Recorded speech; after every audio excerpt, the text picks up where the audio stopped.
macha allah ñu ngi nuyu bu baax jëwriñ ji kilifa gi di ko nuyu ak délégation bi mu àndal yëpp surtout di jaajëfal ñi nga xam ne mooy non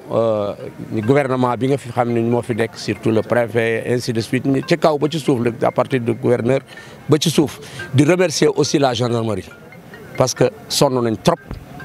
waaw di ñaax rek ne ñun liñ bëgg moom mooy jeunesse bi nga xam ne ñoo indi ñooy def sécurité fii Missirah Wadène mooy ñi nga xam ne dañuy dimbale gendarme yi pour faciliter leur travail ñooñu dañu bëggoon état bi jàppale leen sur des matériels quelconques financiers ou matériel de logistique ñoom ñoo xam daal nan lañ leen di jàppale pour booy yooyu mën a dëgër booy yooyu buñ dëgëree am nañ fii une marché international parce que marché bi mooy approvisionné Guinée-Bissau mooy approvisionné Gambie mooy approvisionné Dakar ci boppam ak Ziguinchor ak fépp même Ndar fii la ñuy jël see xar parce que fleuve bi fële dafa rëy fii la ñuy jël see xar fleuve bi fii la gën a gàttee côté Mali bi loolu moo tax te sàmm yi côté Mali bi nii lañ féetee 4 régions Mauritanie yi féetee côté Mali loolu moo am ay sàmm yu bëri loolu moo tax fii la ñuy gën a génnee même Ndar fii la ñuy jëlee man gis naa fi des commerçants Ndar yoo xam ne ci association lañ bokk fii la ñuy jëlee xar ñun suñu problème amuñu benn problème suñu problème yëpp mooy problème mu càcc jur gi. gouvernement war na cee wax war nañ ci wax fàtte naa ci en français remercier monsieur le maire parce que kii dafa fekk Missirah Wadène mu doon village bu ndaw du dara ñun ñu ngi doon def suñu luumu ci taatu kii ba guy ga fële ci wetu jàkka ja boobu benn jàkka la woon 3 mètres et quelque xawma 4 mètres mais fa tabarakallah mi ngi nii waxtaan ak Moustapha Haydara mooy représentant mauritanien yi. Missirah Wadène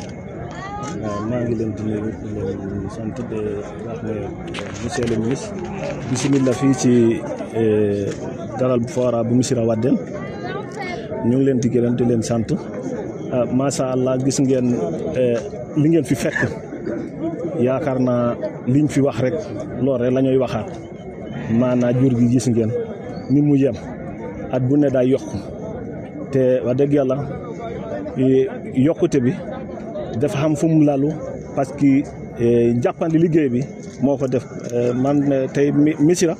ci département bi dafa nekkoon marché bu ndaw waaye yàlla def na tey nekk na marché bu mag marché bi lu indi mu mag dafa xam li ko lal parce que dafa xam comité bi fi nekk moo ci taxaw ñu ànd ak monsieur le maire àndal le préfet ànd ak commandant les brigades lépp population bi yëpp jàpp ci ba fi mu ne nii képp ki nga xam ne nii tey marché yu fi ne yëpp ñu wóor ñu nga bugg foo fanaan Missirah ngay kelaat ngir sécurité bi fi ne te ñu ngi ci remercier premier ministre parce que boo seetee tey maanaam moom i taxi yu bëri da koo wàññi ñu toppal leen élément éleveurs yi ñoom gisal nañ ko seen i bopp kon macha allah foofu rafet na beneen bi mooy wàllu ndox bi ñooy wax noonu jur gi moo ëpp instant bi lim doon yéen waxuma la population bi ndox mi moom bu ñu amee yokkute baax na parce que loolu dafa ñuy dimbale pour lii nii wàññeeku kon ñu ngay remercier premier ministre ministre de l'élevage ñu ngi koy remercier parce que jéegoom yu mooy def ci Sénégal yëpp gis nañ ko tey ñëw na fii ci Missirah Wadène ñëpp ñu ngi koy seede ñëw bu rafet la parce que fekke na fe li nga xam ne loolu moo leen ay tax a jox fii di dem Mauritanie dem Mali ñëw fii kon lii nii bu ci nit ñi tegee bot ñu xam ne am na lu ko lal mooy sécurité fépp fi nga xam ne sécurité xamul fa dara du fa baax te wol bi dafa ñu sonnal mooy sàcc bi moom dafa sonnal nit ñi parce que fii liñ fii tee si sàcc wax dëgg yàlla dafa ëpp jur gi mu ngay ñëw waaye sàcc yi noonu lañ bëree fii ci Missirah comme que tey wax dëgg yàlla suñ préfet bi dafa am taxawaay bi nga xam ne moom ak commandant Birgal mooy commandant aaw ñoom ñu jël seeni élément ñu ñëw fii ñu fekkee fi comité vigilance bi ñoom ñëpp ñu takkaloo jàppandoo fii loolu moo indi situation bi tey demee ni képp ki nga fi yoot ci beneen marché day wax ne man su ma fi jaayee Missirah laay fanaane kon loolu wax dëgg yàlla ñu ngi koy rafetlu waaw asalaamaaleykum wa rahmatullah. Merci beaucoup. Permettrait d'abord d'entamer mes propos par des mots de félicitations et d'encouragement à l'endroit de toute l'administration déconcentrée et au niveau régional, en commençant par le gouverneur, le préfet de département, le sous-préfet et toute l'administration déconcentrée qui travaille dans la zone. Les remercier, les féliciter pour avoir exécuté, si je puis dire, à la lettre les instructions qui ont été déclinées lors du conseil interministériel et qui ont été transmises à toutes les autorités administratives. Et ces remerciements, aussi ces encouragements, aussi à tous les acteurs et à toutes les actrices qui sont dans la zone. Mais vous me permettrez, avant d'aller entrer dans le vif du sujet, de présenter des condoléances au nom du gouvernement pour l'agent de l'État qui a été agressé ces derniers jours pour des raisons liées aux celles pour lesquelles nous sommes ici. Nous sommes ici aujourd'hui, comme vous l'avez dit, pour constater de visu. Parce que c'est vrai, hier, le Premier ministre a fait une communication portant sur la Tabaski, mais il nous a instruit d'aller sur le terrain pour visiter, voir, écouter les acteurs, s'enquérir des difficultés et voir quelles solutions apporter à ces difficultés. Heureusement, ici sur le site de Missirah Wadène, au passage, je félicite M. le maire pour sa participation depuis des années pour l'amélioration et le développement de ce site-là. Nous avons vu un marché assez fourni. Et selon les chiffres qui sont mis à notre disposition par les services techniques du ministère, le disponible cette année, à l'heure actuelle, est 2 fois, si on peut dire, supérieur au disponible de l'année dernière à la même période. Donc ce sont des chiffres rassurants qui nous renseignent que nos parents, comme on l'avait fait, quand le ministre Mabouba est parti en Mauritanie pour discuter avec son collègue mauritanien et que moi que j'étais parti au Mali pour discuter avec notre collègue malien, nous avons vu les communautés de ces 2 pays, les éleveurs de ces 2 pays aujourd'hui présents sur ce marché. Cela signifie que nous avons des relations de bon voisinage qui permettent à nos parents de ces 2 pays-là de venir à ce marché, sur ce marché. Mais ils viennent sur ce marché parce que les conditions pour qu'ils puissent être là sont réunies. Au passage, féliciter les forces de défense et de sécurité pour le travail qu'ils font, mais aussi la collaboration qu'ils ont avec les jeunes de Missirah Wadène qui les appuient dans la sécurisation du site. Les féliciter, mais aussi tous les acteurs. C'est vrai, comme l'ont dit les acteurs, on ne peut pas dire que tout est satisfait à 100%, mais l'État a fait de son maximum. Mais la contrainte ici, c'est que chaque année, au sortir de chaque Tabaski, on prévoit en fonction de ce qui s'est passé, mais le Tabaski suivant, le disponible est supérieur aux prévisions qui ont été faites. C'est parce que le marché est à la limite victime de son aura. Et nous comprenons cela, raison pour laquelle nous avons vu cette année. Il y a des complaintes que nous avions eues l'année dernière, des complaintes liées à l'eau, à l'électricité. Nous avons vu que ces complaintes ont été résolues cette année sur les points où elles ont été soulignées. Mais malheureusement cette année, l'espace s'est agrandi. Le nombre d'intervenants s'est agrandi, raison pour laquelle nous avons vu qu'il y a d'autres dispositifs d'amélioration. Mais heureusement, nous sommes là avec les autorités et nous savons comme elles le font depuis le début. À chaque fois, elles ne ménageront aucun effort pour apporter des solutions aux préoccupations des acteurs sur le terrain. Parce que peut-être nous sommes là, mais nous savions, même si nous n'étions pas là, le préfet, le sous-préfet allaient prendre les mesures appropriées pour que toutes les conditions nécessaires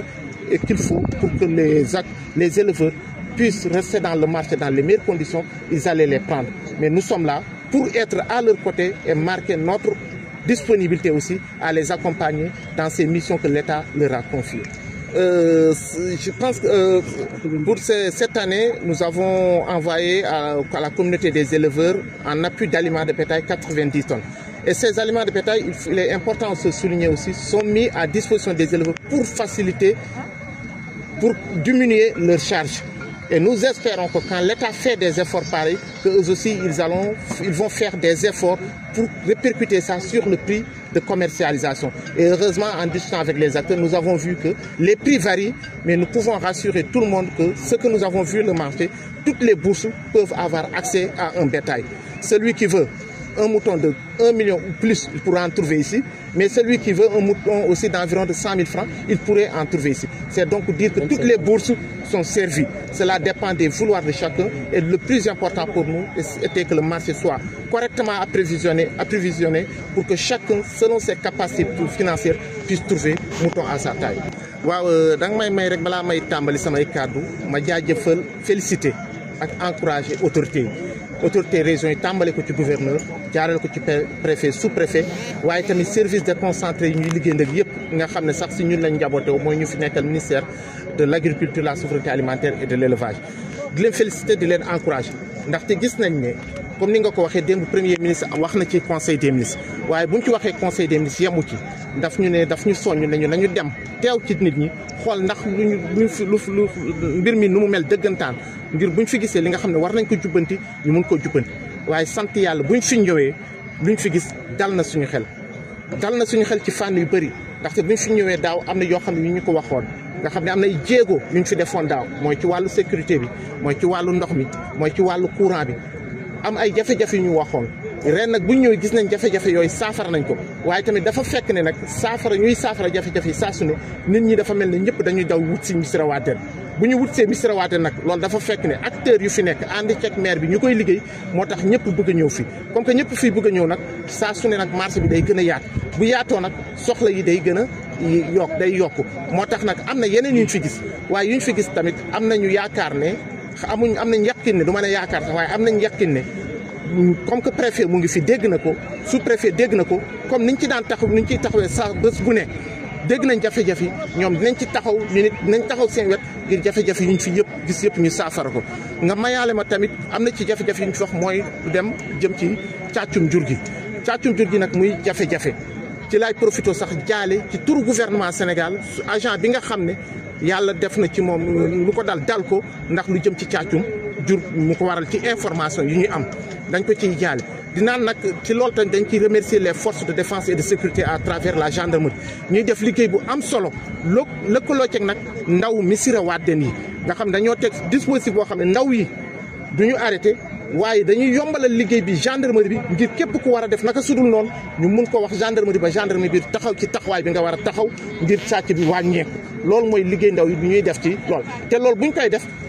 du ndaw ñee ko décidé waaye ñu nekk ci dara bi ñoo toog waxtaan ba gis ne loolu mun na jàppale ñu waxtaan ci autorités yi ñu jàpp ne lu baax la ñoom ñu teg ko ñun nag lépp luy jàppale état te comme que day jàppale liggéey état bi liggéey bi noonu lu ñu mun a def lu dul rafetlu ko di leen ci félicité di leen ci encouragé di leen xamal ne nag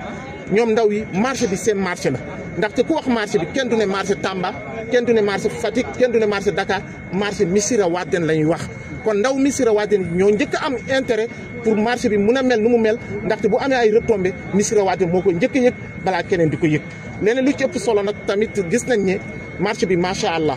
luñ fi gisoon daaw ci waxtu wi ren luñ fi gis ful na ko ñaar kon loolu day firndeel rek lu ñu yaakaaroon ngir marché bi mun a am jur ren incha allah nañ am jur ba mu doy